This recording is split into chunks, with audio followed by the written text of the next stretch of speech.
Shalom, Bapak Ibu Saudara sekalian, kita siapkan keberadaan kita. Kita mau beribadah kepada Tuhan, kita menikmati hadirat Tuhan. Bapak yang baik, kami bersyukur untuk hari ini, luar biasa Allah memberkati kami.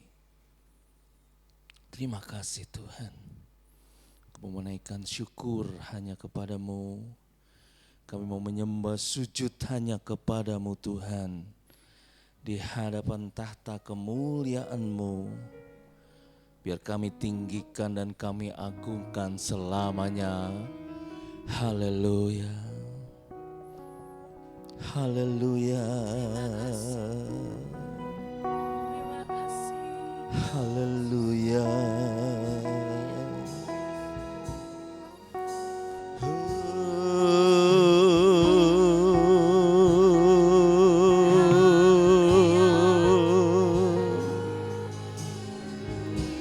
Kami naikkan pujian syukur kami. Haleluya.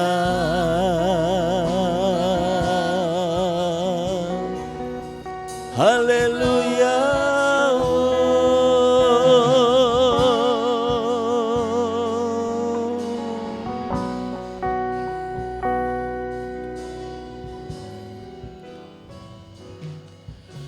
Ku naikkan syukur padamu Yesus, ku sembah sujud kepadamu Tuhan.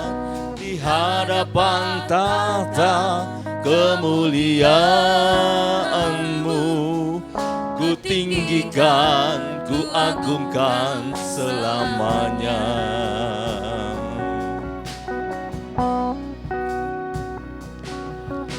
Ku naikkan syukur padamu Yesus, ku sembah sujud kepadamu Tuhan. Di hadapan tahta kemuliaan-Mu, ku tinggikan, ku agungkan selamanya. Segala puji syukur bagimu, ku tinggikan namamu selalu.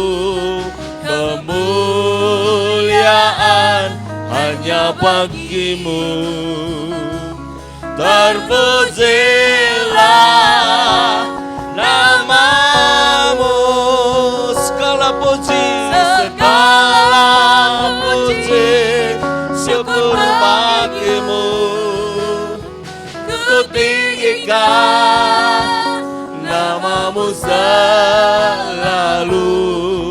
Kemuliaan hanya bagimu, terpujilah namamu.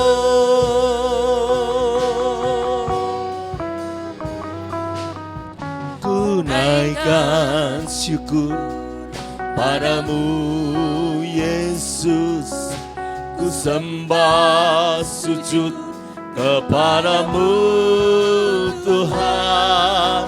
Di hadapan tahta kemuliaan-Mu, ku tinggikan, ku agungkan selamanya. Segala puji syukur bagimu, ku tinggikan namamu selalu. Kemuliaan hanya bagimu, terpujilah namamu. Segala puji syukur bagimu, ku tinggikan namamu selalu.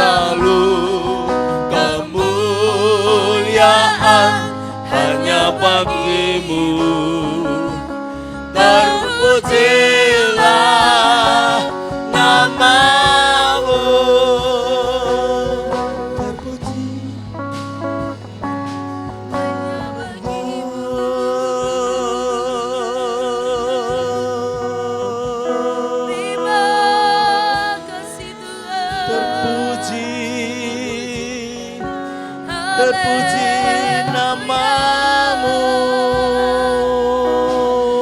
Terpujilah namamu. Terima kasih Tuhan.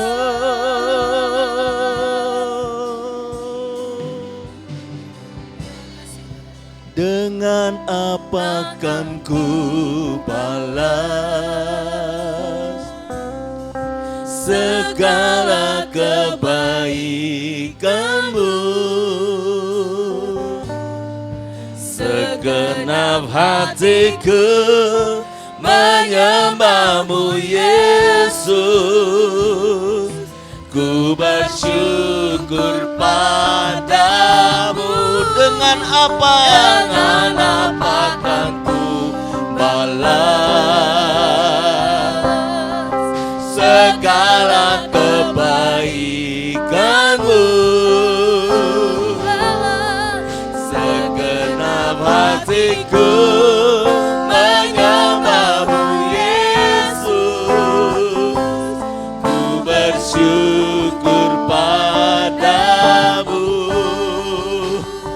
selamanya.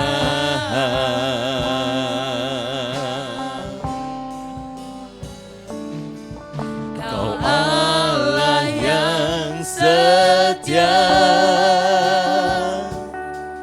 Bapa yang mulia, kasih-Mu besar Tuhan.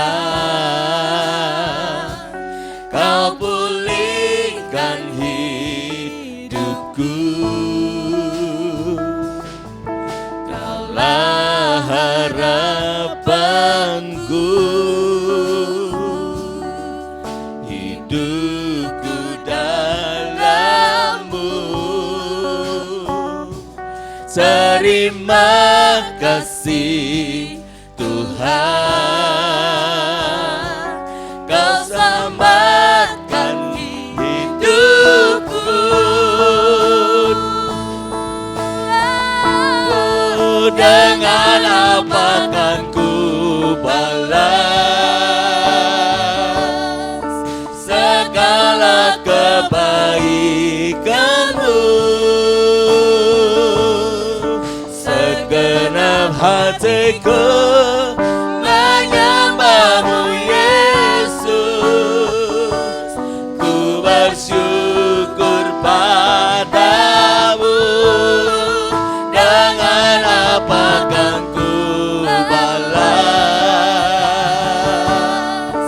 segala kebaikanmu? Segenap hatiku menyembahmu Yesus, ku bersyukur padamu. Dengan apa kan ku balas? Saya undang pendoa syafaat untuk maju ke depan. Segala kebaikan. Haleluya. Segenap Hatiku menyembahmu Yesus, ku bersyukur padamu. Dengan apakah kan ku balas segala kebaikanmu? Segenap hatiku menyembahmu Yesus, ku bersyukur padamu selamanya. Oh, selamanya. Oh, selamanya.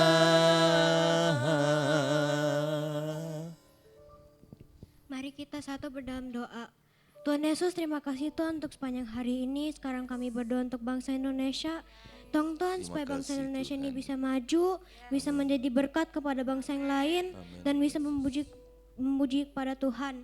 Kami juga berdoa untuk gereja-gereja Tuhan, supaya gereja-gereja ini bisa bertumbuh dan bisa dipakai untuk beribadah kepada Tuhan dan memuji nama Tuhan. Kami juga berdoa untuk Ibu Gembala Tuhan, supaya Ibu Gembala kami bisa sehat selalu, takut akan Tuhan, dan bisa beribadah kepada Tuhan, bisa panjang umur. Kami juga berdoa untuk jemaat-jemaat Tuhan, supaya jemaat-jemaat yang sakit bisa dipulihkan, disembuhkan, dan bisa kembali memuji nama Tuhan.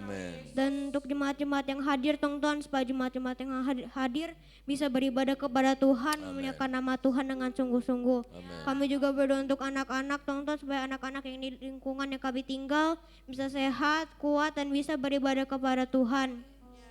Kami juga berdoa untuk anak-anak Super Kids Tuhan, supaya anak-anak Super Kids bisa sehat selalu, takut akan Tuhan, dan bisa beribadah kepada Tuhan dengan sungguh-sungguh. Di dalam nama Tuhan Yesus kami berdoa, amin. Amin. Haleluya, jemaat Tuhan, saya undang untuk bangkit berdiri, siapkan persembahan kita. Bapak Surgawi, terima kasih untuk berkat Tuhan yang luar biasa, biar apa yang kami persembahkan ini boleh berguna untuk pekerjaan Tuhan. Dalam nama Tuhan Yesus, haleluya, amin. Kasih Allah tak berkesudahan, amin.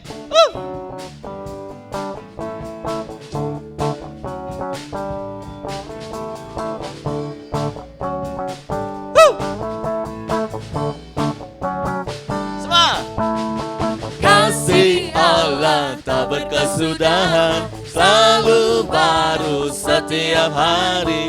Rahmatnya pun tak pernah berakhir umur hidupku. Kasih Allah tak berkesudahan, selalu baru setiap hari. Rahmatnya pun tak pernah berakhir seumur hidupku. Semua dengan sukacita ku kan menari, dengan sorak-sorai memuji, ku naikkan pujian, haleluya. Nyanyi bagi Dia sang nyanyi bagi Dia sang Raja. Semua kasih Allah tak berkesudahan.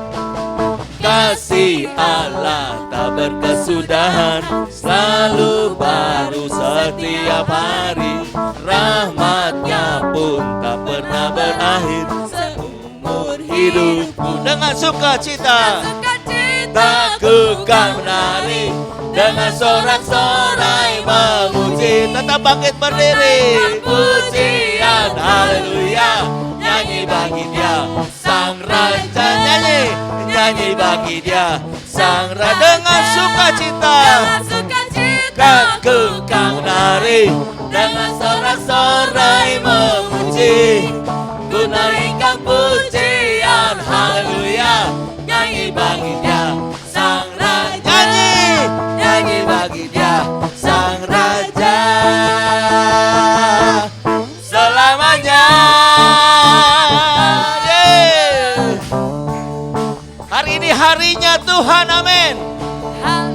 Hari ini hari yang telah dijadikan Tuhan, mari kita bersuka. Ya hari ini hari yang telah dijadikan Tuhan, mari kita bersuka, amin. Di dalam Tuhan bersuka, di dalam Tuhan. 1, 2, 3 bersuka dalam Tuhan, mari bersuka citalah, yes. Bersuka dalam Tuhan, sekarang bersuka citalah. Hari ini hari yang telah dijadikan Tuhan, mari kita bersuka. Ya hari ini, hari yang telah dijadikan Tuhan, mari kita bersuka dalam Tuhan, bersuka di dalam Tuhan,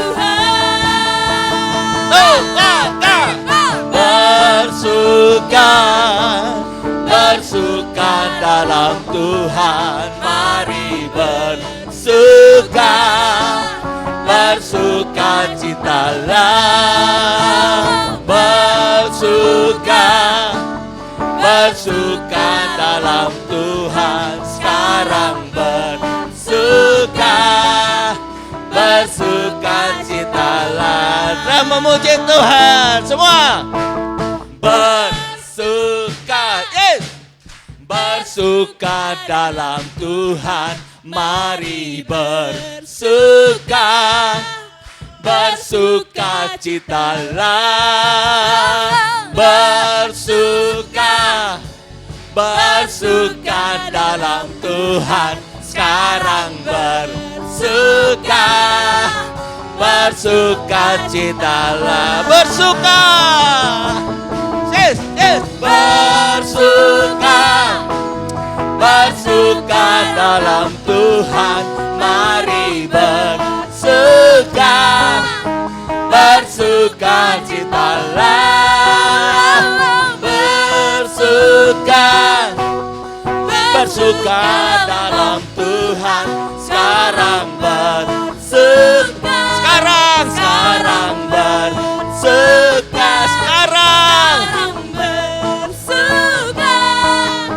bersuka citalah.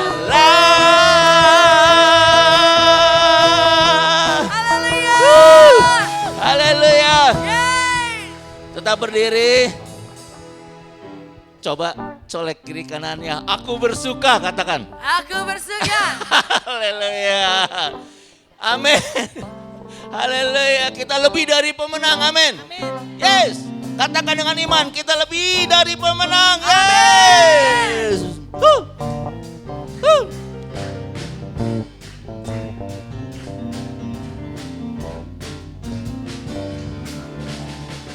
Lebih dari pemenang dalam segala perkara. Iblis tak dikalahkan oleh kuasa darahnya. Jika Allah di pihak kita, siapa dapat melawan? Kita lebih dari pemenang. Katakan lebih dari pemenang. Semua lebih dari pemenang dalam segala perkara. Iblis telah dikalahkan oleh kuasa darahnya. Jika Allah di pihak kita, siapa dapat melawan? Kita lebih dari pemenang. Haleluya. Kibarkanlah pancingnya, Yesus Raja segala raja. Haleluya. Bangkitlah gerejanya, kita lebih dari pemenang. Yes, kita lebih dari pemenang semua. Lebih dari pemenang dalam segala perkara. Iblis telah dikalahkan oleh kuasa darahnya. Jika Allah di pihak kita, siapa dapat melawan? Kita lebih dari pemenang. Haleluya. Kibarkanlah pancingnya, Yesus Raja segala raja. Haleluya. Bangkitlah gerejanya, kita lebih dari pemenang. Kita katakan dengan iman, kita lebih dari pemenang semua.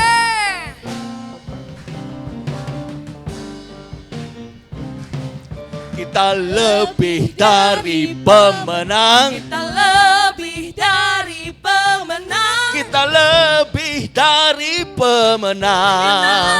Lebih dari pemenang. Semua kita lebih dari pemenang. Kita lebih dari Semua. pemenang. Kita lebih dari pemenang. Kita lebih dari Amin. pemenang. Jika Allah di pihak kita, siapa dapat melawan? Kita lebih dari pemenang. Haleluya. Kibarkanlah panjinya, Yesus Raja segala raja. Haleluya. Bangkitlah gerejanya, kita lebih dari pemenang. Kita lebih dari pemenang. Amin. Kita lebih dari pemenang.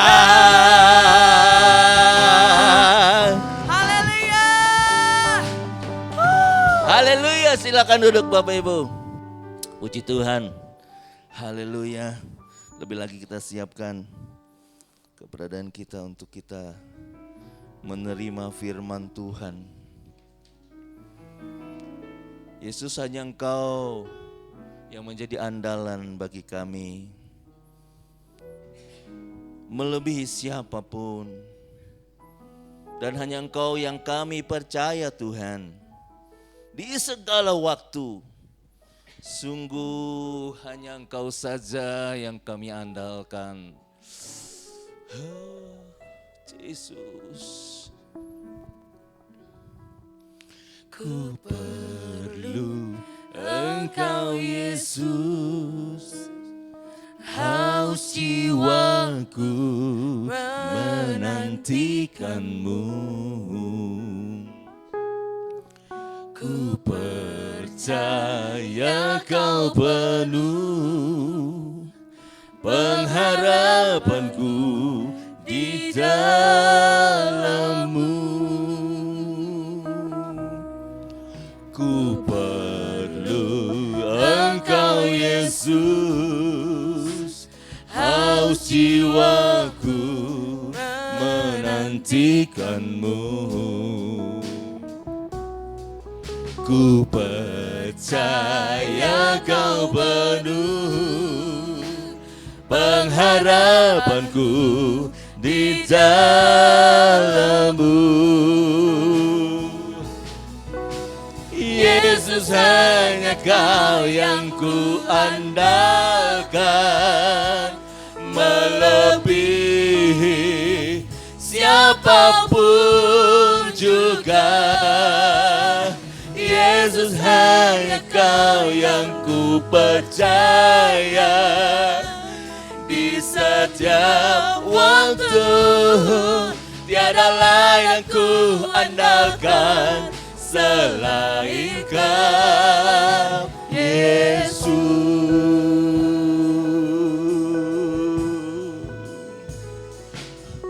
Ku perlu Engkau Yesus, haus jiwaku menantikan-Mu. Ku percaya Kau penuh pengharapanku di dalam-Mu. Yesus, hanya Kau yang ku andalkan, melebihi siapapun juga. Yesus, hanya Kau yang ku percaya, di setiap waktu yang ku andalkan selain Kau, Yesus. Hikmat-Mu lebihi pikiranku, jalan-Mu di atas segala jalanku, tinggi dan dalamnya kasih-Mu, hanya Kau Yesus yang ku andalkan. Hikmat-Mu lebihi pikiranku, jalan-Mu di atas segala jalanku, tinggi dan dalamnya kekasih-Mu, hanya Kau Yesus yang ku andalkan. Hanya Kau Yesus yang ku andalkan.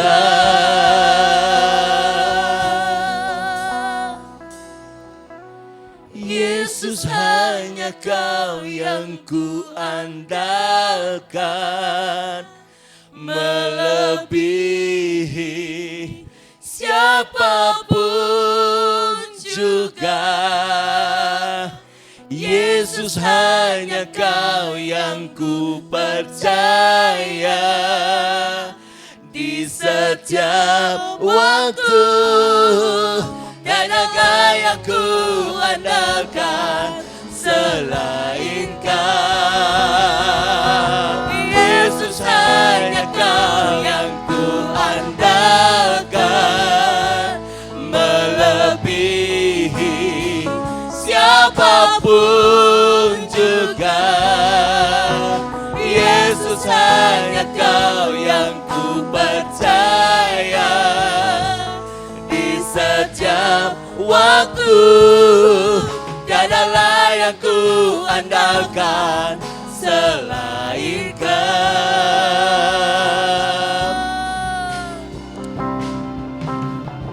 Satu-satunya yang ku andalkan,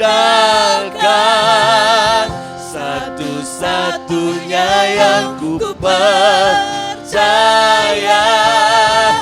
Engkau sumber kekuatan, sumber pengharapan, sumber kedamaian. Satu-satunya yang ku andalkan, satunya yang ku percaya,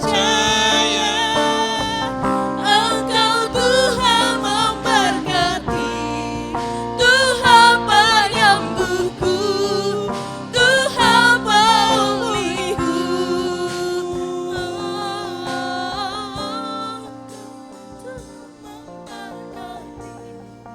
Tuhan penyembuhku, Tuhan pemulihku.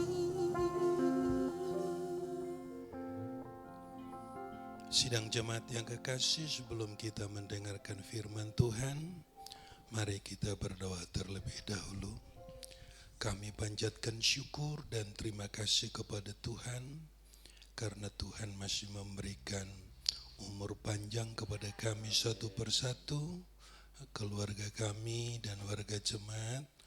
Biarlah kesempatan di mana kami hidup saat ini, kami ingin memaksimal potensi kami, memuliakan Tuhan, menjadi berkat kepada orang lain, walaupun harus tetap merendahkan diri terhadap Tuhan.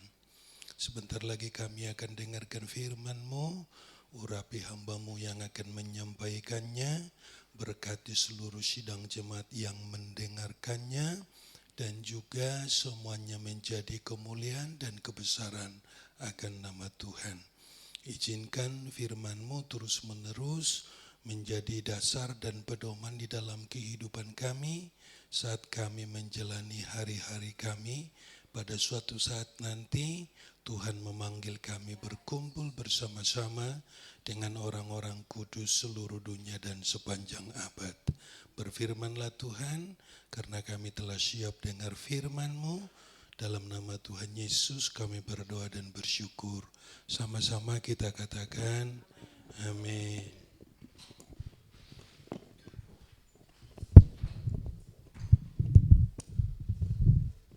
Shalom. Kita patut bersyukur kepada Tuhan jika pada hari ini anak-anak sekolah minggu bisa ambil bagian dalam pelayanan pekerjaan Tuhan.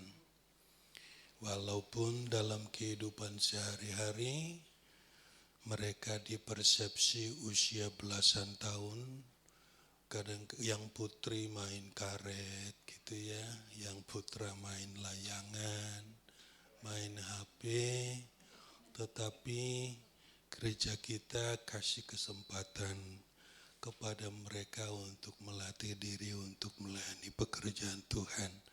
Walaupun tadi kami amati begitu seseorang ada duitnya, terus ada abang jualan mau lewat, buru-buru semua pergi. Terus kami sampaikan, Allah siapa yang nanti yang nyambut? Belum ada yang datang Bapak udah, oh gitu. Ntar saya mau kasih karet nih sama kamu, baru balik lagi. Puji Tuhan adalah kesempatan yang indah buat mereka untuk melayani pekerjaan Tuhan, amin. Terus terang ketika saya jadi anak-anak konsep untuk pelayanan pekerjaan Tuhan seperti itu belum ada. Gak tahu Pak Epi sudah ada apa belum. Tapi sekarang sudah ada, puji Tuhan. Semakin hari semakin bertumbuh dan berkembang di dalam kasih dan kemurahan Tuhan. Puji Tuhan. Sidang jemaat yang kekasih,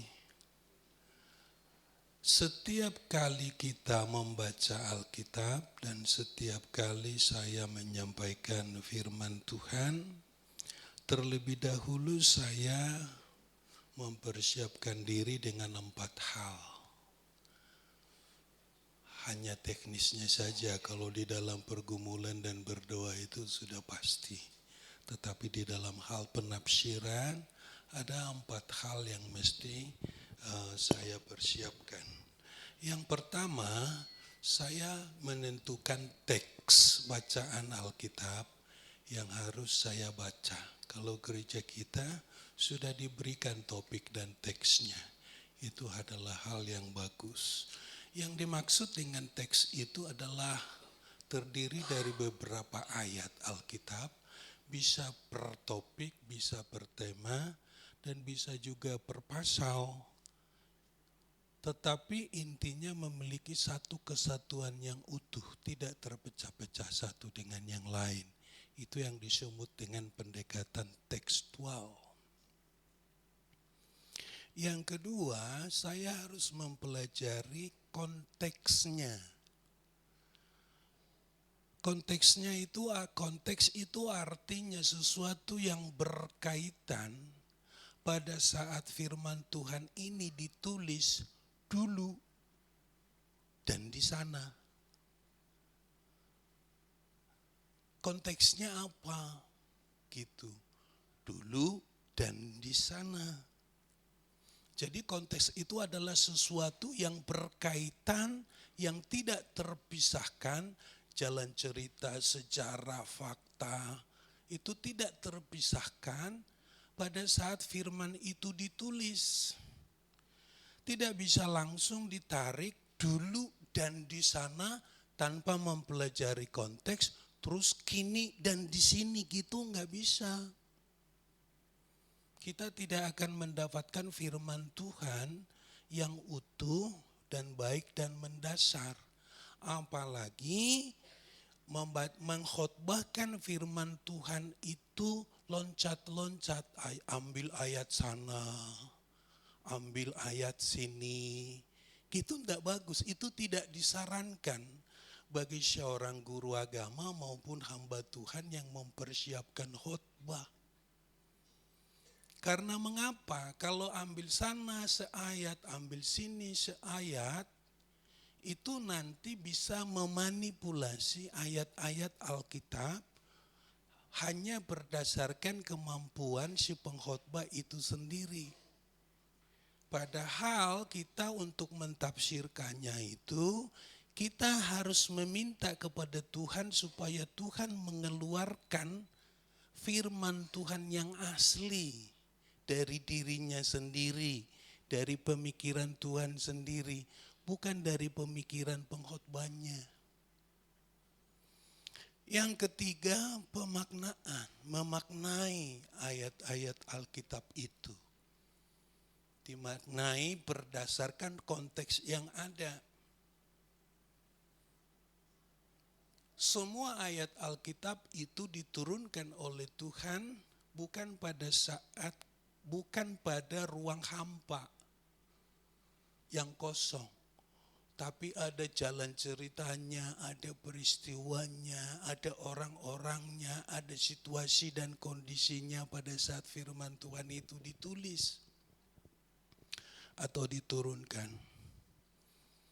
Yang keempat,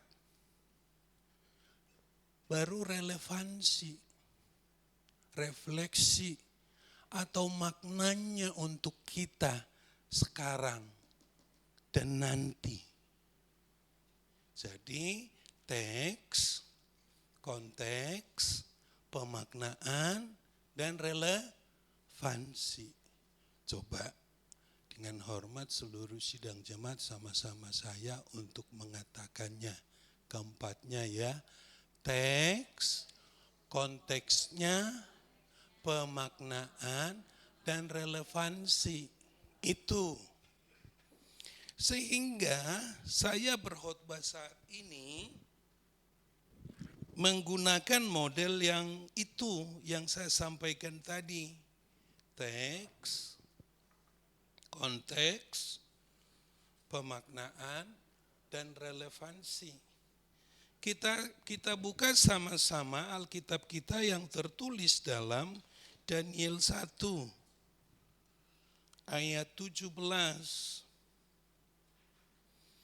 sampai ayat 20.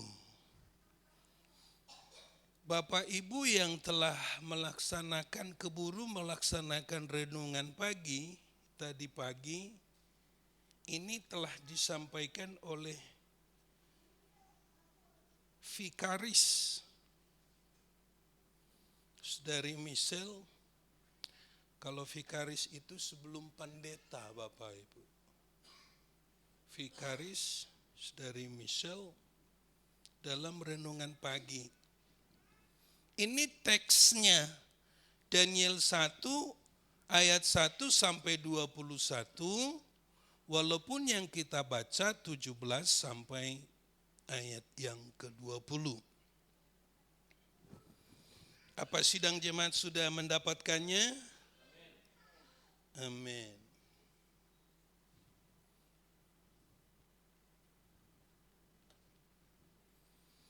Baik, saya akan baca ayat yang ke-17, demikian ayat 18 Bapak Ibu, nanti ayat 20 kita baca sama-sama. Ayat 17 demikian.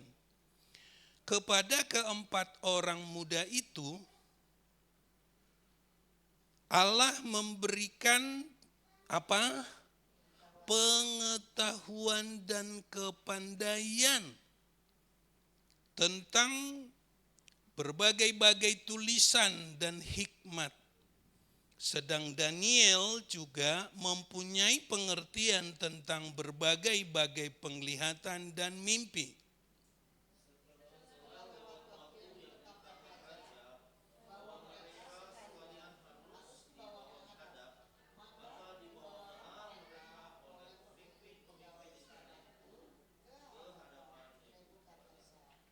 Coba sidang jemaat seluruhnya ulangi lagi ayat 18, 1, 2, 3.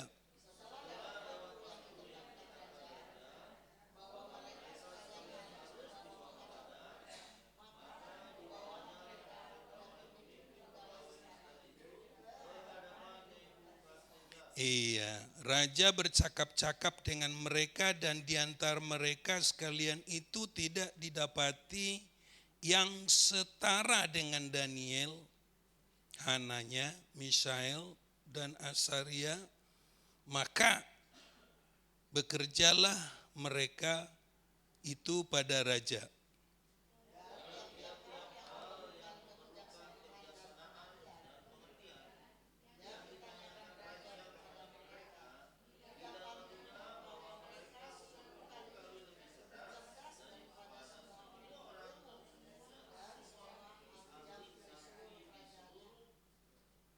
Ya,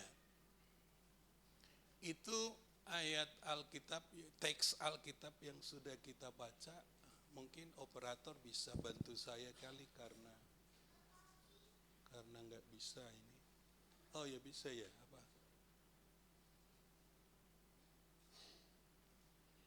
Nah, teksnya kita sudah baca, sidang jemaat yang kekasih. Sekarang kita lihat konteksnya. Tadi konteks itu apa? Konteks itu adalah peristiwa, sejarah, situasi, kondisi yang tidak bisa dipisahkan ketika firman Tuhan ini dituliskan. Apa konteks yang pertama? Tuhan telah memperingatkan orang Yehuda, Israel Selatan. Jadi ada Israel Selatan, ada Israel Utara. Nah, raja yang pertama, raja Israel Raya yang pertama adalah siapa? Saul. Raja Israel Raya yang kedua adalah Daud. Raja Israel Raya yang ketiga adalah Salomo. Tetapi setelah pemerintahan Salomo, Tuhan mengizinkan terjadi perpecahan. 10 suku itu disebut Israel Utara. Pusat pemerintahannya itu ada di Samaria. 2 suku, diantaranya adalah suku Yehuda, ada di Israel Selatan. Pusat pemerintahannya itu di Yerusalem. Nah, sejak itu terus menerus sampai Tuhan Yesus datang, hal itu terlihat. Makanya dia pergi ke Samaria. Dia menemukan di sana seorang wanita yang sedang mengambil air. Dan di sana dia bersaksi tentang Injil kerajaannya. Itu di Samaria.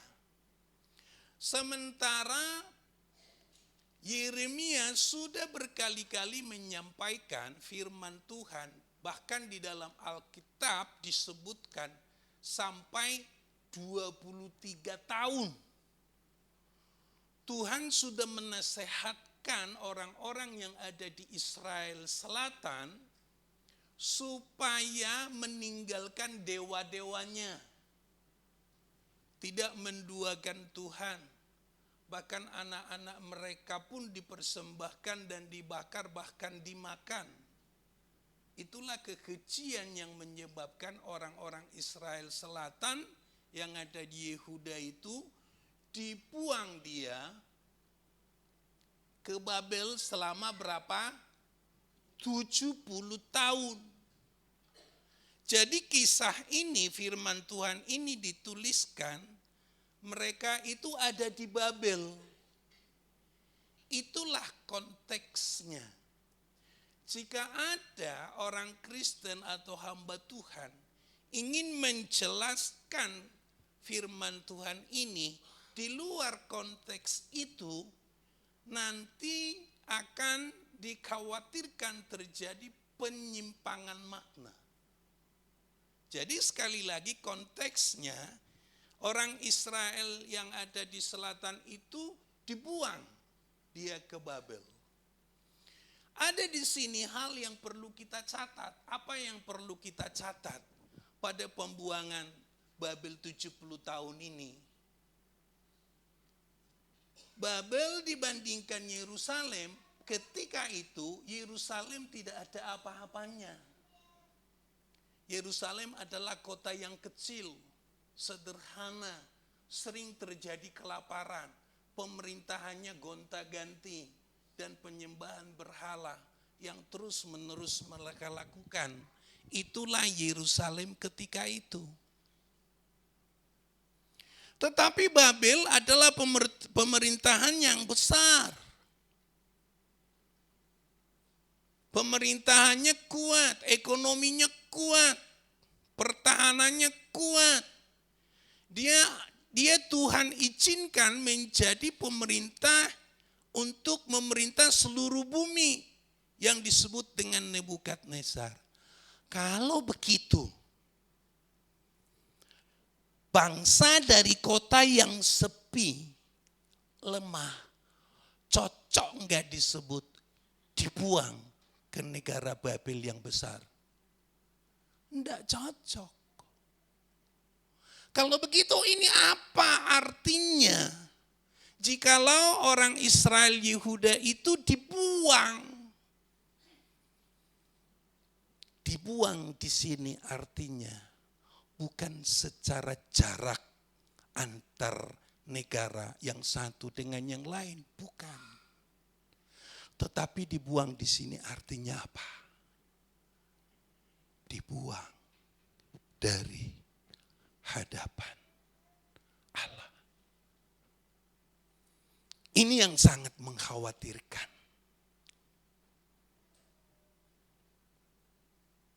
Apa buktinya Israel Yehuda itu dibuang dari hadapan Allah? Di Yerusalem mereka masih melihat bait Allah. Tetapi di Babel mereka tidak melihat bait Allah lagi. Di Yerusalem mereka bisa beribadah.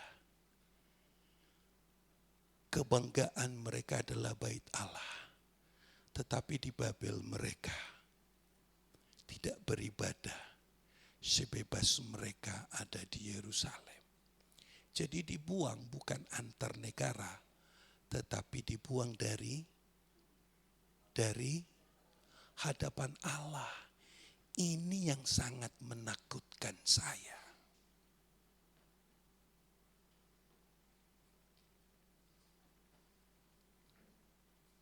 Kalau kita dibuang dari hadapan Allah, itu sangat menakutkan. Dibuang dari hadirat Allah, sangat menakutkan. Tidak diizinkan untuk menikmati kasih karunia yang Tuhan berikan kepada kita. Itu sangat mengkhawatirkan orang-orang percaya.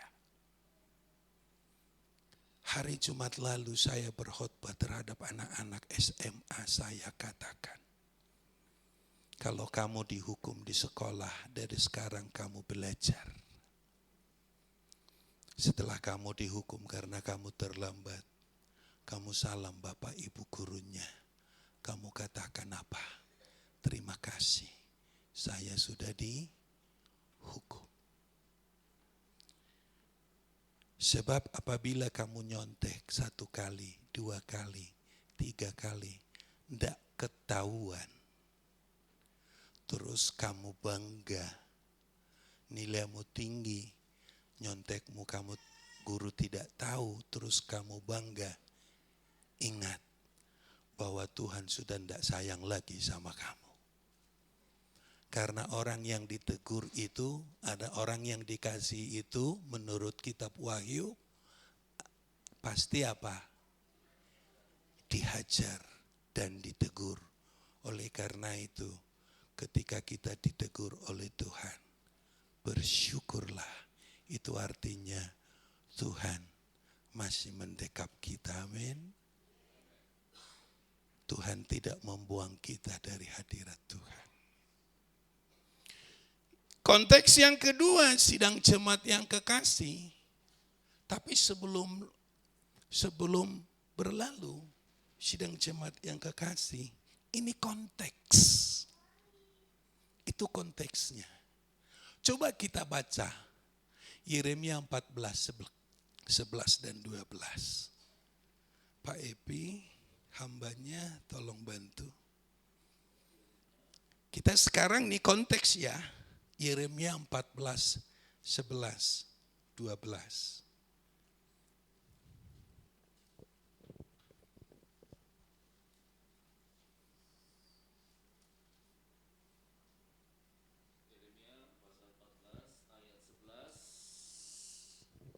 Yeremia pasal 14 ayat 11 dan 12. Tuhan berfirman kepadaku, janganlah engkau berdoa untuk kebaikan bangsa ini. Sekalipun mereka berpuasa, aku tidak akan mendengarkan seruan mereka. Sekalipun mereka mempersembahkan korban bakaran dan korban sajian, aku tidak akan berkenan kepada mereka, melainkan aku akan menghabiskan mereka dengan perang, dengan kelaparan dan dengan penyakit sampar. Itu firman Tuhan. Kalau tanpa konteks kita mengartikannya seperti apa kira-kira sidang jemaat? Jangan berdoa kepada bangsa ini, jangan berpuasa, persembahan mereka tidak akan diterima lagi. Sudah. Tanpa konteks. Kalau tanpa konteks kita mengartikannya, gimana sidang jemaat? Ya sudah. Jangan berdoa lagi. Itu firman loh. Jangan berdoa, jangan berpuasa, jangan mempersembahkan persembahan. Kalau tanpa konteks itu kesimpulannya. Tapi coba kalau dengan konteks. Dibaca sebelumnya dan sesudahnya. Jangan cuman ayat itu gitu loh maksudnya. Maka artinya seperti apa? Artinya akan sebaliknya. Kira-kira bagaimana? Sebelum Tuhan memutuskan sesuatu hukuman kepada kamu, maka berdoalah terus menerus. Itu dengan konteks. Kalau tanpa konteks ditafsirkannya, diartikannya, maka berdoa nggak perlu, beribadah nggak perlu, mempersembahkan sesuatu nggak perlu. Itu firman. Kalau dicopot satu ayat, makanya saya sebagai hamba Tuhan tidak menganjurkan sidang jemaat untuk membaca Alkitab satu ayat. Kalau ketemu dengan ayat yang seperti ini.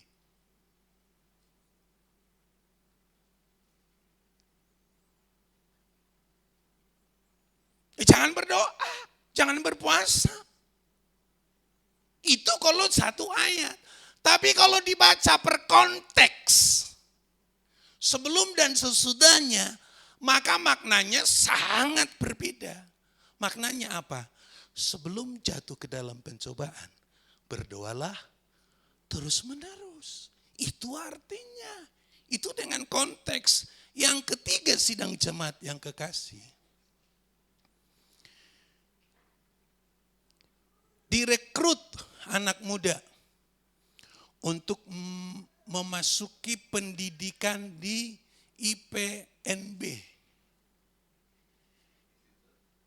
Pemerintahan negara Babel. Lamanya 3 tahun.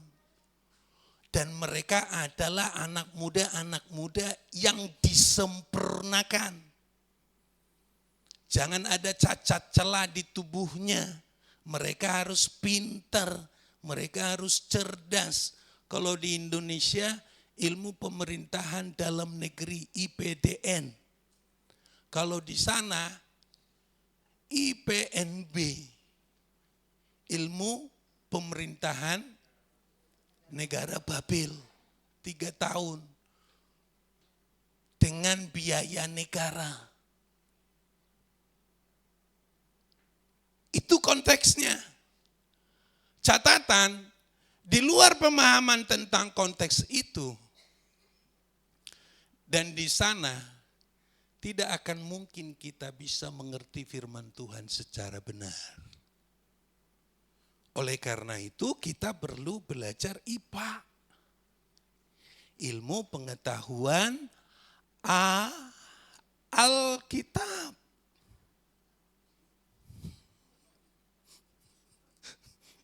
Bukan.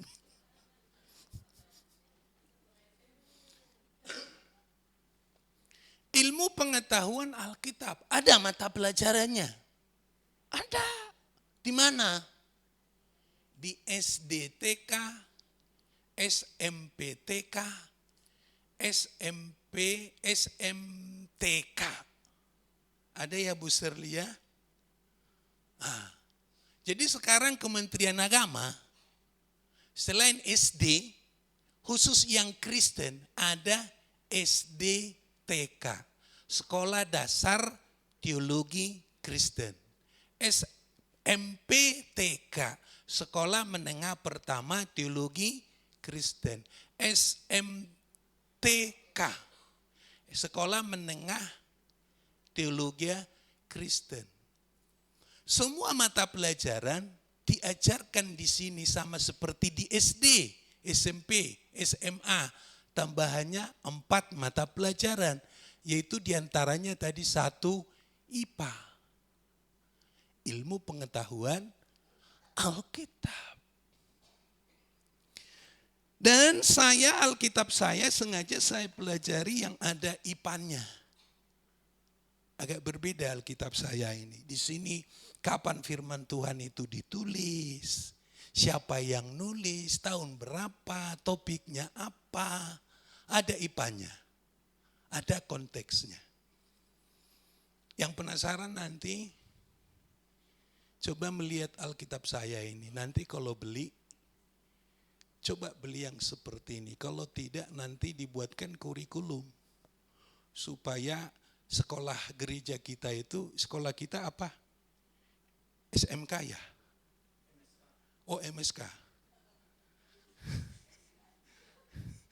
Kirain SMK. Tapi cocoknya sih SMK. Sekolah melayani Kristus.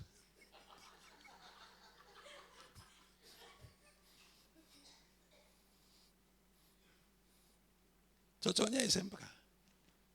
Sekolah pelayan Kristus. Karena kita semua diminta untuk melayani. Cuman gak bisa ya. Karena itu dari sinode ya.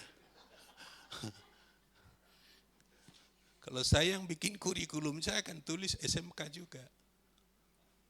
Sekolah melayani Kristus. Gitu. Sidang jemaat yang kekasih. Oleh karena itu, kalau tidak bisa dimasukkan ke kurikulum SMK tadi, ya sudah, mau nggak mau, kita harus pelajari ayat per ayat hanya untuk pengantarnya saja Pak Evi. Sehingga kita terhindar dari pengertian Alkitab yang kadang-kadang kurang tepat. Maka SMAD ditemukan 10 kali cerdas. Siapa SMAD? Sadrak, Mesak, Abednego dan Daniel.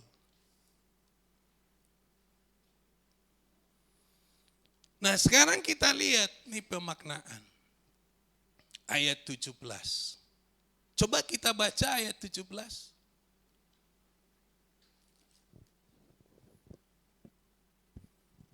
Silakan bantu saya. Saudara Marbun.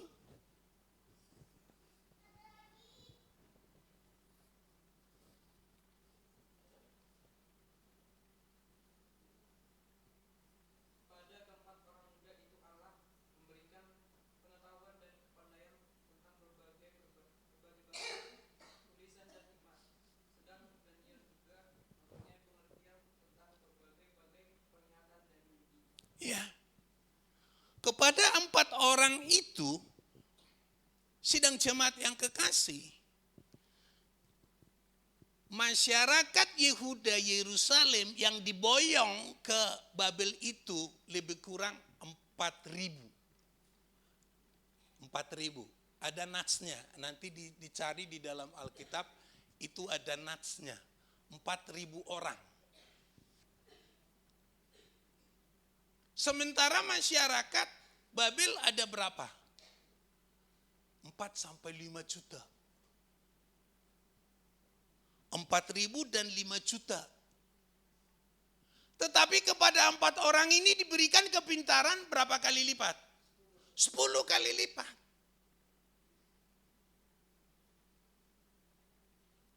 Sepuluh kali lipat diberikan kecerdasan dan kepintarannya. Sekarang pertanyaannya, apa yang menyebabkan sehingga keempat orang pemuda ini bisa memiliki kecerdasan, kepintaran, kepandaian, keterampilan 10 kali lipat dari semua orang yang anak muda yang telah direkrut? Untuk menjawab pertanyaan ini, jawabannya harus dicari dari ayat yang kita baca juga. Sebaiknya dari ayat itu, jangan dari yang lain. Kemungkinan besar ada kata-katanya yang lebih bagus. Coba bandingkan dengan Yesaya 43 ayat yang keempat. Ayo siapa yang sudah dapat tolong baca. 43 ayat yang keempat.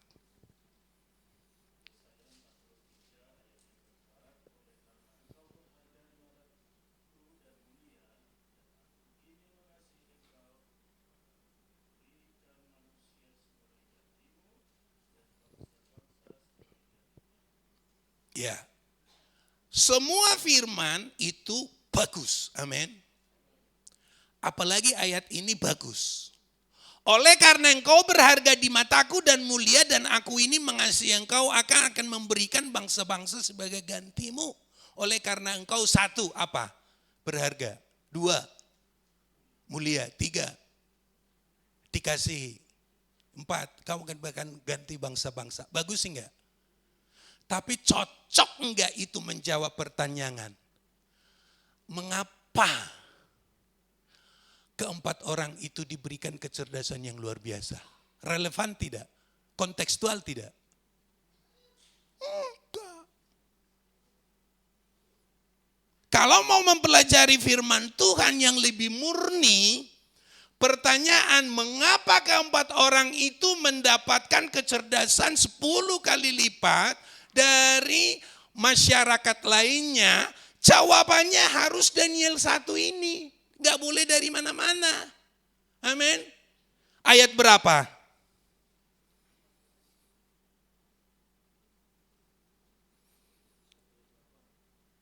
Iya. Dari ayat 8. Apa bunyinya? Daniel berketetapan untuk tidak menajiskan dirinya dari santapan raja. Keempat orang ini memiliki kecerdasan yang luar biasa 10 kali lipat dari kecerdasan pemuda lainnya yang direkrut untuk masuk pada ilmu pemerintahan negara Babel saat itu. Bisa sedemikian rupa. Oleh karena apa? Oleh karena apa? Karena mereka tidak menajiskan diri dengan santapan raja. Loh kok cuman itu? Iya. Masa gara-gara itu Pak Tanggang terus mereka cerdas 10 kali lipat? Ada enggak ayat yang lebih bagus? Ada. Tapi kontekstual tidak. Enggak. Loh dari mana buktinya Pak Tanggang kalau gara-gara mereka tidak menajiskan diri dengan makanan raja sehingga mereka menjadi orang yang cerdas 10 kali lipat. Sidang jemaat yang kekasih, orang Israel tidak menajiskan diri pada makanan yang santapan raja itu. Itu pada saat itu. Dulu dan di sana Coba sidang jemaat katakan dulu dan di sana 1, 2, 3. Sangat besar manfaatnya. Karena mengapa? Coba baca Daniel 1 ayat 2.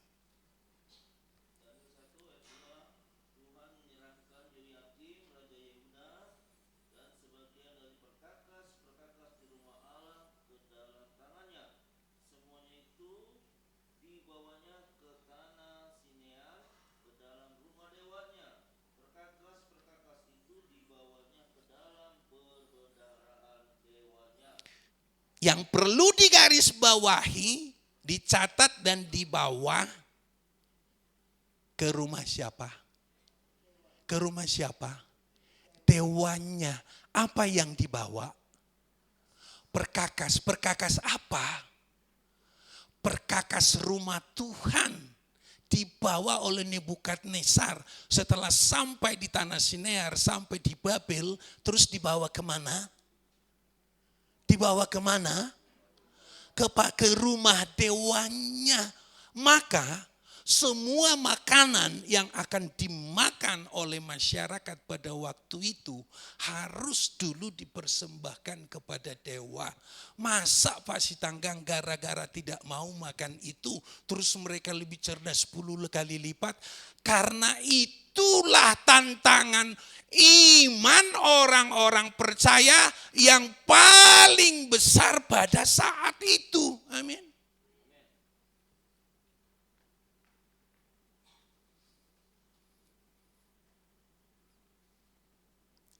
Ada alasan lebih bagus dengan ayat yang lain? Pasti ada, kita sudah buktikan. Tapi konteks tidak. Enggak. Firman Tuhannya lari itu nanti.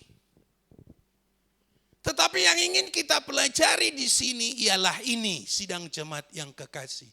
Orang Babel begitu banyak, begitu percaya kepada dewa-dewanya, bahkan mereka pun diizinkan oleh Tuhan membawa 4.000 orang Israel Selatan untuk ditawan ke tanah Babel. Percaya karena apanya?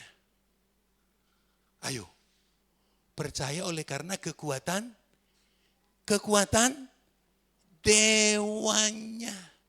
Di sini Tuhan ingin memperlihatkan kalau kuasanya lebih besar daripada dewa.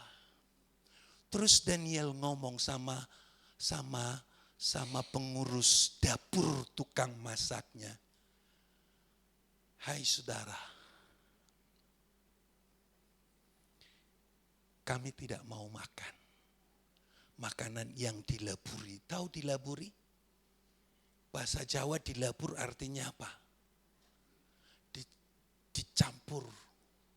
Ya kan? Bapak Ibu pernah melihat manusia yang sangat putih-putih di pinggir jalan? Silver, manusia silver. Lah itu dilaburi. Itu dilaburi. Dilaburi itu artinya, ya kan? Jadi kalau dilaburi itu artinya kalau makan makanan raja, maka dewanya akan melaburi jabatan, dewanya akan melaburi penghasilan orang-orang yang memakannya oleh karena berkat dewanya. Jadi dilaburi itu artinya supaya mentransfer jabatan, kekayaan, pengaruh, apalagi kemuliaan. Kalau kita makan makanan raja. Nah, itu adalah tantangan iman yang paling besar bagi Daniel pada saat itu. Sehingga dia tidak mau makan makanan itu. Itu kan namanya 4 sehat 5 sempurna kan. Kalau dari sudut medis, mana mungkin sih menang Daniel, Sadrak, Mesak, dan Abednego dan Daniel yang makan sayur doang. Dibandingkan dengan generasi muda yang makan 4 sehat 5 sempurna. Mana mungkin mereka cerdas. Tetapi justru disitulah ingin Tuhan menunjukkan kuasanya. Pada sesuatu yang tidak mungkin itu Tuhan ingin menunjukkan kuasanya. Tuhan memberkati Sadrak, Mesak, dan Daniel menjadi orang yang paling cerdas 10 kali lipat dari semua orang lainnya. Yang sudah memakan apa? Makanan raja. Amin. Ini pelajaran mendalam yang ingin disampaikan. Bagi kita tidak mungkin. Justru disitulah Tuhan ingin menunjukkan kuasanya supaya semua orang tahu bahwa dewa-dewa Baal yang ada di Babel itu tidak sanggup memberikan kecerdasan, kepintaran, kesehatan, kekuatan kepada orang-orang yang berharap kepadanya. Amin. Ini pelajaran mendalamnya.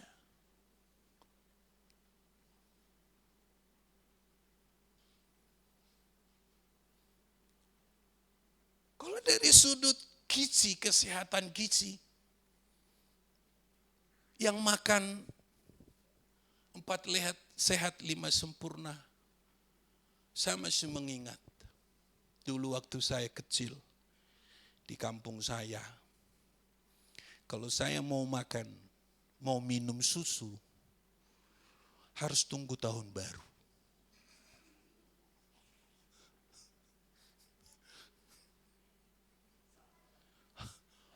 Yang benar jangan sama-samain aja.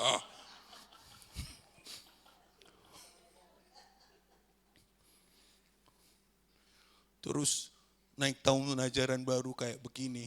Ada teman-teman saya orang tuanya mau liturgi Natalan. Dulu kan tahun baru itu tahun pelajaran baru. Dipindah dari Desember ke Juli kan. Saya waktu itu SMP. Kalau dulu naik-naikan itu Desember. Enggak seperti sekarang Juli Pak.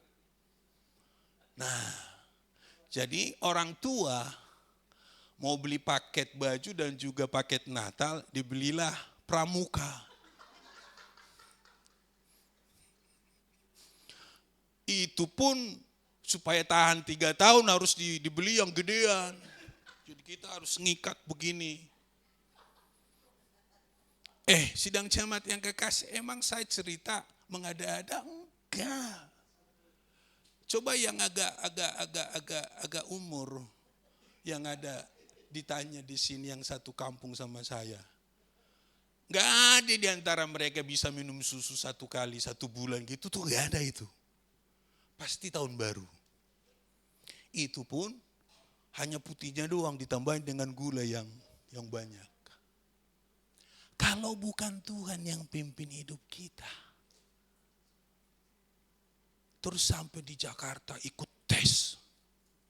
Terus yang ikut tes kayak itu Rosta itu dia ikut tes, dia pegawai negeri, dia lulus. Itu kan pasti karena kemurahan Tuhan. Bukan karena makanan 4 sehat 5 sempurna. Pada zaman dulu. Tapi kalau sekarang itu penting. Udah kata Pak Sitanggang, udah gak usah kita makan kasih nanti anak-anak. Udah ini, jangan. Ini konteksnya dulu ini saya cerita. Dulu dan di sana. Kalau kini dan di sini justru harus dikasih makanan 4 sehat 5 sempurna. Kalau tetap orang tua berkata, dulu saya sekali setahun minum susu, sekarang kamu juga. Itu namanya mencobai Tuhan.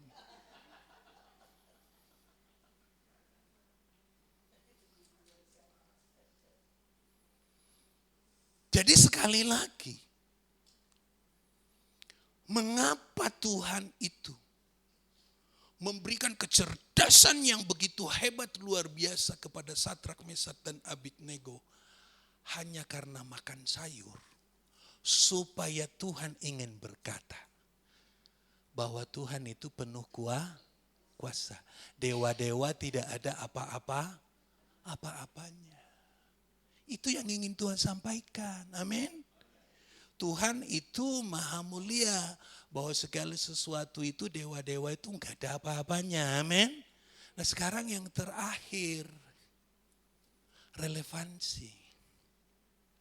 Relevansinya apa? Kini dan di sini. Coba semua bilang, kini dan di sini. Kalau dulu konteks, dulu dan di sana. Sekarang firman Tuhan itu kita tarik sekarang, kini dan di sini artinya apa? Artinya apa sidang jemaat yang kekasih? Ini yang ingin saya sampaikan. Sidang jemaat yang kekasih. Orang Kristen tidak zamannya lagi memanfaatkan ekonomi, keamanan, pertahanan, budaya, sosial, teknologi menjadi andalan utama di dalam mengambil keputusan. Amin. Ini sulitnya khotbah ini Bu Serli. Enggak zamannya lagi. Enggak zamannya. Sekali lagi saya ingin sampaikan, orang Kristen tidak lagi zamannya menjadikan ekonomi sebagai bahan pertimbangan pertama di dalam mengambil keputusan. Tidak juga pertahanan, keamanan, budaya, bahkan politik, enggak lagi. Bulan 10 kan zaman politik nanti ini. Pilkada kan? Nah, kita sebagai orang Kristen harus mempertimbangkan kebenaran, keadilan, kasih, damai sejahtera untuk menentukan pilihan. Bukan soal kalah menang. Tetapi itu dulu yang menjadi landasannya. Apa tadi? Kebenaran, kasih, keadilan, damai sejahtera. Ini. Bukan ekonomi. Tidak pantas lagi orang Kristen menjadikan ekonomi sebagai landasan pertama untuk dia takut dalam menjalani kehidupan. Amin. Nah kan, gak ada aminnya. Gak pantas. Kenapa tidak pantas? Buka Ibrani 11 ayat 1. Saya mau mengakhiri firman Tuhan.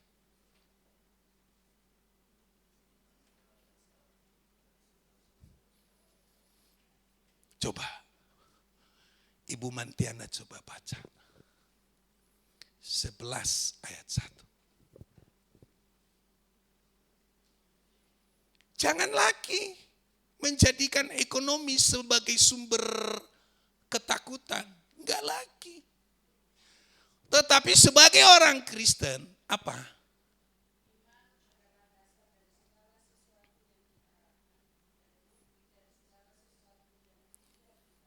Amin.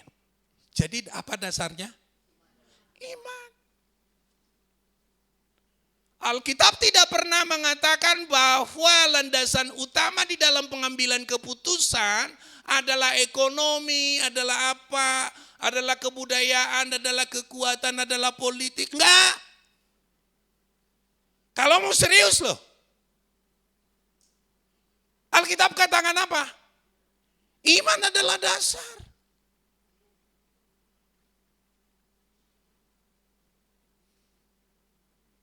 Iman dasar kita. Ekonomi kita perlu tidak? Perlu.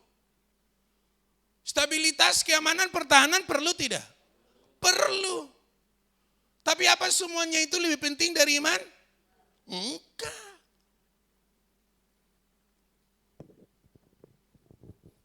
Kalau soal menangnya nanti siapa pilihan Bapak Ibu di pilkada, itu urusan kedua.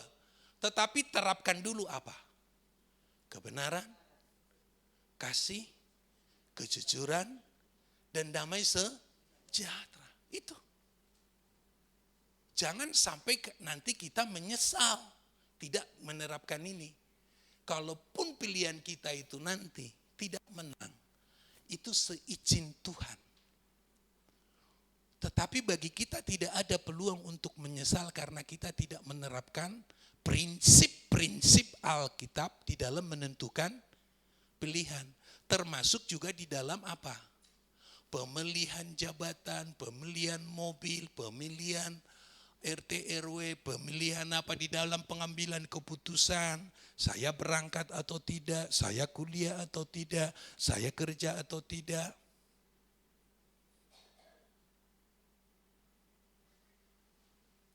Ini relevansi yang ingin disampaikan oleh kitab Daniel tadi. Bahwa memang pada saat itu, kondisi saat itu, bahwa di seluruh negara Babel, dewa-dewa itu bertebaran. Maka di situ Tuhan menunjukkan kuasanya. Orang yang tidak menajiskan diri artinya orang yang mempertahankan imannya di tengah-tengah serangan makanan dewa karena dipersembahkan kepada dewa-dewa. Itu yang Tuhan pertunjukkan kepada seluruh orang sehingga supaya semua orang tahu bahwa Tuhanlah sumber segala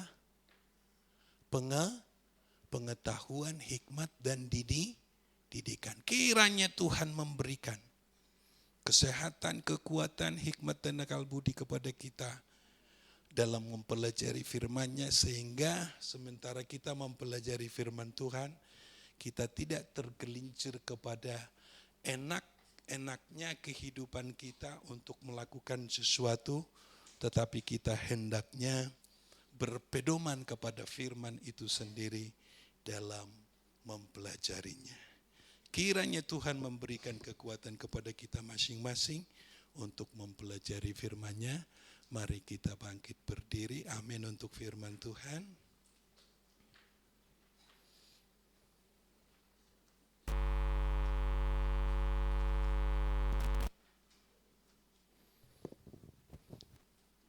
Kita menaikkan pujian Haleluya 12 kali. Haleluya itu artinya pujilah Tuhan. Haleluya itu haleluya artinya itu marilah kita memuji Tuhan. Kita puji Tuhan, kita muliakan Tuhan. Khususnya pada kesempatan hari ini Tuhan berikan kepada kita untuk melakukan ibadah, biarlah nama Tuhan yang dipuji dan dimuliakan di dalam dan di tengah-tengah kehidupan kita. Haleluya. Haleluya. Haleluya. Haleluya.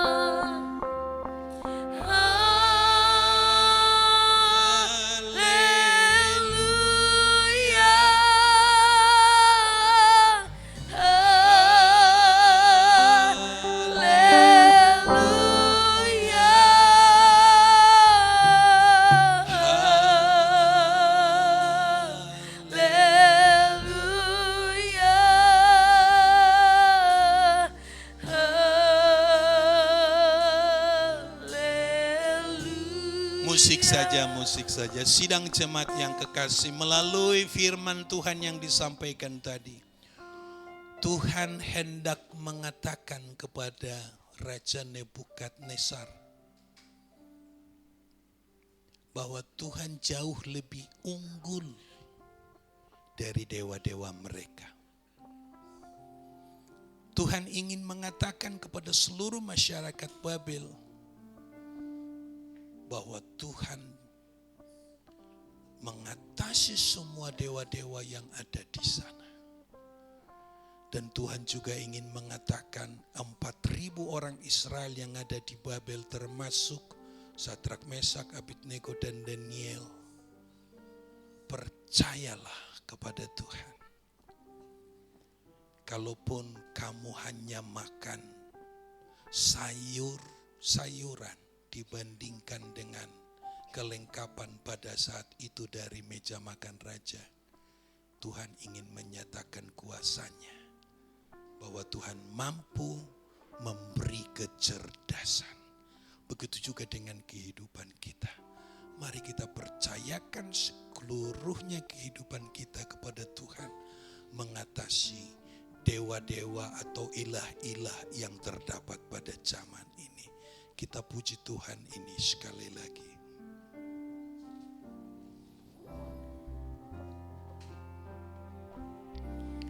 Haleluya, haleluya, haleluya, haleluya, haleluya, haleluya,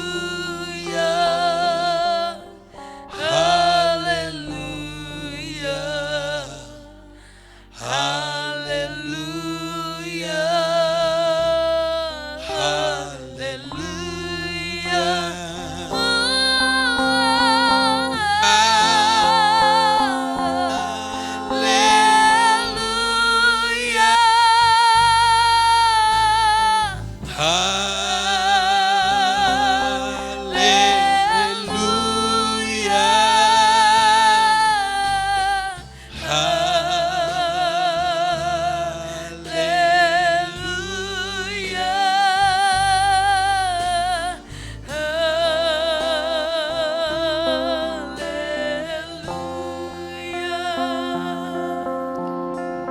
Ya Tuhan, firman-Mu berkata bahwa dunia ini semakin tua, semakin tidak nyaman, semakin tidak aman. Guncangan akan semakin banyak terjadi, tetapi kami percaya apapun yang dialami oleh dunia ini, kami sangat percaya Engkau adalah Maha Kuasa. Kami mau berlindung di dalam sayap Tuhan yang senantiasa menolong kami. Dunia ini akan penuh dengan gejolak, dunia ini akan sudah semakin tua. Bahkan pada suatu saat nanti dunia ini hanyalah sebagai lembah kekelaman dan air mata. Tetapi kami percaya Tuhan mampu melakukan segala sesuatu yang terbaik untuk kami. Walaupun ekonomi mengalami kesulitan di sana sini di berbagai negara termasuk di negara kami. Tetapi kami percaya kalau kami tidak menajiskan diri dengan ilah-ilah dunia ini, kami akan tetap terpelihara oleh Tuhan. Pendidikan goncang-ganjing, kesehatan goncang-ganjing, tetapi kami percaya di dalam tangan Tuhan kami boleh aman dan tentram. Pemerintah boleh berganti pada zaman-zamannya. Kekuasaan boleh bergulir pada zaman-zamannya bagaikan air. Tetapi kami percaya Engkau adalah gembala kami yang hidup. Engkau adalah pemelihara kehidupan kami. Kami mau sepenuhnya berlindung kepada Tuhan. Oleh karena itu Tuhan, berkatilah kesehatan kami, pikiran kami, anak-anak kami. Kami serahkan kepada tangan kuasa Tuhan, pimpinan Tuhan yang masih sekolah dan kuliah, sedang mencari pekerjaan, sedang menanti jodoh. Tuhan jamalah mereka, pimpin mereka. Berkati kesehatan orang tua, bangsa dan negara kami serahkan ke dalam tangan kuasa Tuhan. Tetapi kami percaya Tuhan tidak pernah meninggalkan perbuatan tangannya. Tuhan selalu memimpin dan menolong, di mana orang-orang percaya selalu berlindung mendasarkan segala sesuatunya dengan iman. Terpujilah nama Tuhan kekal sampai selama-lamanya. Ampuni semua dosa dan kesalahan kami, supaya permohonan kami ini layak di hadapan-Mu. Kami percaya Tuhan dengar doa kami yang kami panjatkan di dalam nama Tuhan kami Yesus Kristus. Kami berdoa dan bersyukur, sama-sama kita katakan amin. Kiranya Tuhan memberkati.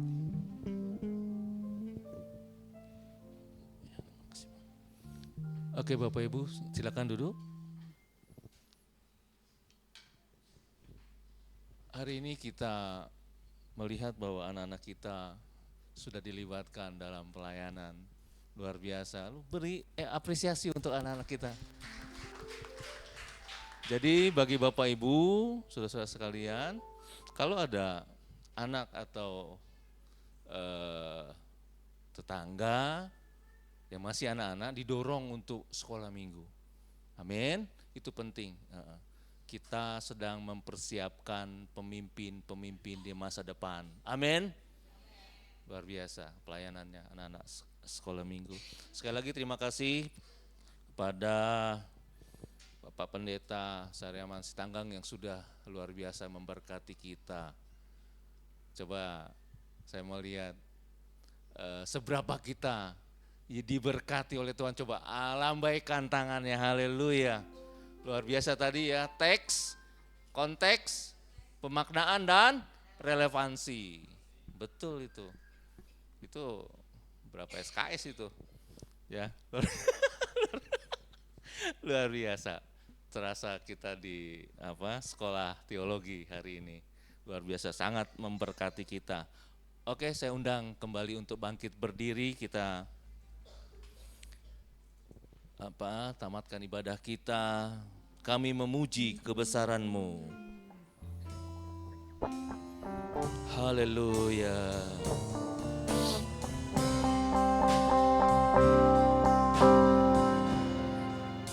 Kami memuji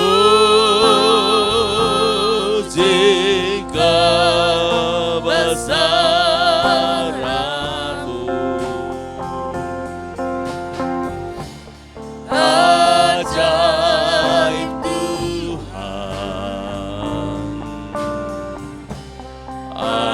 ajaib Tuhan. Kami memuji kebesaran-Mu. Kami memuji kebesaran-Mu. Ajaib Tuhan,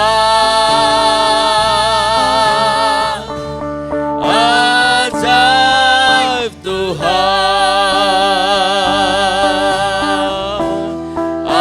ajaib Tuhan,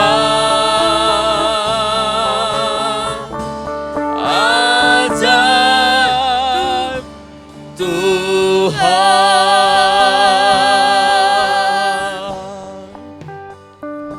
Kembali kami datang mengucap syukur. Kami berdoa buat anak-anak kami, khususnya anak sekolah minggu yang sudah melayani pada hari ini. Berkat Tuhan atas mereka. Kiranya Tuhan memakai mereka lebih lagi. Dan kami perkatakan mereka adalah pemimpin-pemimpin di masa depan bersama Tuhan. Masa depan mereka adalah masa depan yang cerah bersama Tuhan. Hal-hal besar sedang Tuhan kerjakan pribadi lepas pribadi di atas kehidupan mereka. Berkat-Mu juga atas guru-guru sekolah minggu yang sudah berjeli lelah menuntun mereka, membimbing mereka. Kiranya Roh Kudus senantiasa memakai guru-guru sekolah minggu untuk menjadi berkat. Terima kasih Bapak, terima kasih. Mari kita arahkan tangan kita kepada hamba-Nya Bapak Pendeta Saryaman Sitanggang. Kita perkatakan hal-hal terbaik buat hamba-Nya, kata-kata berkat. Dalam nama Tuhan Yesus kami menyerahkan hamba-Mu Bapak Pendeta Saryaman Sitanggang ke dalam tangan Tuhan. Pakai hamba-Mu ini dimanapun dia berada menjadi saluran berkat. Bahkan hal-hal yang jauh lebih besar dari yang selama ini didoakan dan dipikirkan dan diimpikan. Selama ini Tuhan percayakan lebih lagi. Dan melalui kehidupannya nama Tuhan saja yang dipermuliakan. Kau berkati pekerjaan, Kau berkati kesehatan dan apapun yang dia rancangkan Tuhan buat berhasil dan beruntung. Dalam nama Yesus Kau juga memberkati keluarganya, istri dan anak-anaknya. Tuhan berkati di dalam nama Yesus. Para kudus Kristus, pandang kepada Tuhan dan angkat kedua tanganmu. Terimalah damai sejahtera dari Allah Bapa, cinta kasih yang sempurna dari Tuhan Yesus Kristus, serta persekutuan dengan Allah Roh Kudus mulai saat ini sampai Dia menjemput kita dan nama kita tercatat di buku kehidupan. Yang diberkati Tuhan sama-sama kita katakan amin. Haleluya.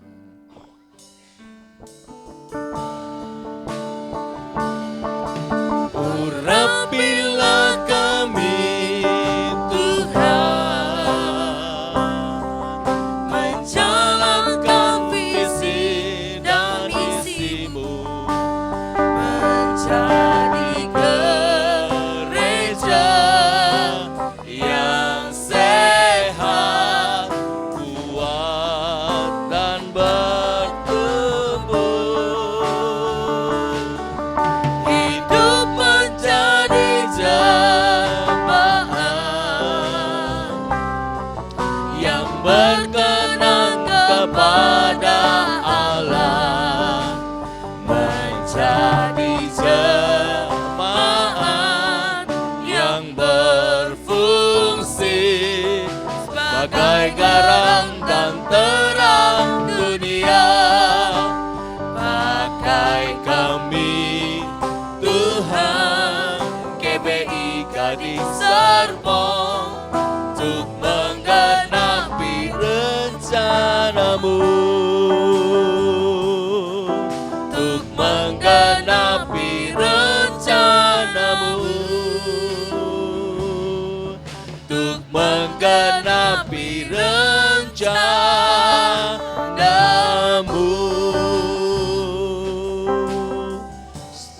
Selamat siang, bersaat teduh sejenak. Tuhan Yesus memberkati.